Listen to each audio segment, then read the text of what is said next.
essa capa de Veja, essa matéria sobre o Cazuza, se você fizer uma leitura atenta, né, do ponto de vista jornalístico, você vai ver que é uma grande reportagem, né? Por mais dilemas éticos que possam haver ali, houve um trabalho de reportagem bacana, um bom texto que encadeia e que, sobretudo, coloca contrapontos importantes, né? A Veja é notadamente uma revista de posicionamento editorial muito definido, sob o ponto de vista político, é uma revista ligada ao liberalismo clássico, né, sob o ponto de vista político. Então, você pode gostar ou não gostar dela, mas ela diz a que vem, né? Esse fundamento político da Veja perpassa todo o texto. Então há uma certa dose de moralismo, há uma certa tentativa de vinculação com o universo das drogas, do rock, como quase que insinuando como se aquilo fosse uma espécie de consequência por uma má vida, uma vida não virtuosa. Tudo isso há, né? Embora também exista algum contraponto na própria matéria. Uma característica interessante da matéria é que ela exercita um pouco de metalinguagem, né? Ao mesmo tempo que a Veja faz um sensacionalismo, ela reflete sobre esse sensacionalismo como se estivesse pedindo desculpa a ela mesma e ao leitor o tempo todo na matéria. Ela vai e volta, né, meio que se questionando: será que seria sensacionalismo que a imprensa está fazendo com o caso? Será que seria sensacionalista o programa da TV Globo que exibiu o Cazuza também? Porque a Veja não foi a única a usar a imagem dele naquele período. Então, se você analisar estritamente a matéria, é claro que tem senões, né, e sempre pode promover muitos debates.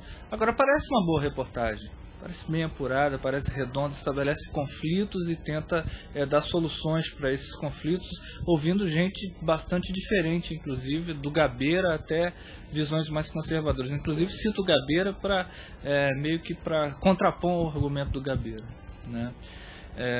Eu acho que o que é mais chocante no caso não é nem a matéria, é a capa. A capa e o momento histórico, né? O momento histórico em que o país estava ainda se redemocratizando, ainda aprendendo a falar de temas que eram tabus, né? Sob o ponto de vista político, sob o ponto de vista da sexualidade também. Éramos, na época, e ainda somos um país bastante conservador, bastante autoritário, né?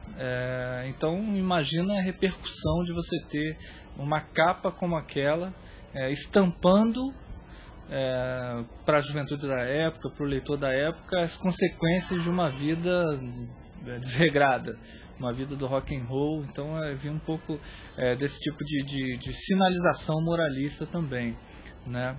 Havia também o que já estava começando a acontecer, que era a profissionalização brasileira para essa coisa da indústria do entretenimento, alguma coisa que os Estados Unidos já fazia há muito tempo, né, que é a exploração da vida pessoal dos artistas, das celebridades, para poder promover audiência, né, os lives, quer dizer, você fazer a junção entre o que é a vida pessoal e entre o que é a arte, alguma coisa que já bastante explorada pela indústria cultural de massa, que no Brasil também já se fazia, mas ainda um tanto quanto timidamente, com algum pudor. Eu acho que esse caso do Cazuza pode não ser marcante, mas ele é um dos casos que estampa isso de vez. A matéria fala muito da vida pessoal, explora muito a vida pessoal,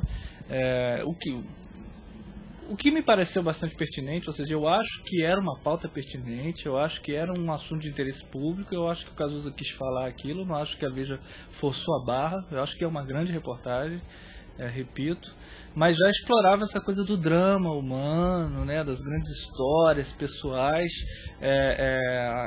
a ponto dessas histórias se tornarem maiores até do que o próprio artista, como a própria matéria denuncia, que vai dizendo ao final que o Cazuza não é nenhum grande gênio, né? Vai avaliando assim, como se pudesse fazer essa avaliação, né? Mas vai avaliando a obra do Cazuza meio que para sinalizar, ele não é um grande gênio, mas é um inquieto e está dando a grande contribuição de estar dizendo para o público que ele está com AIDS, que ele está expondo o seu martírio e de que isso pode ter alguma relevância pública.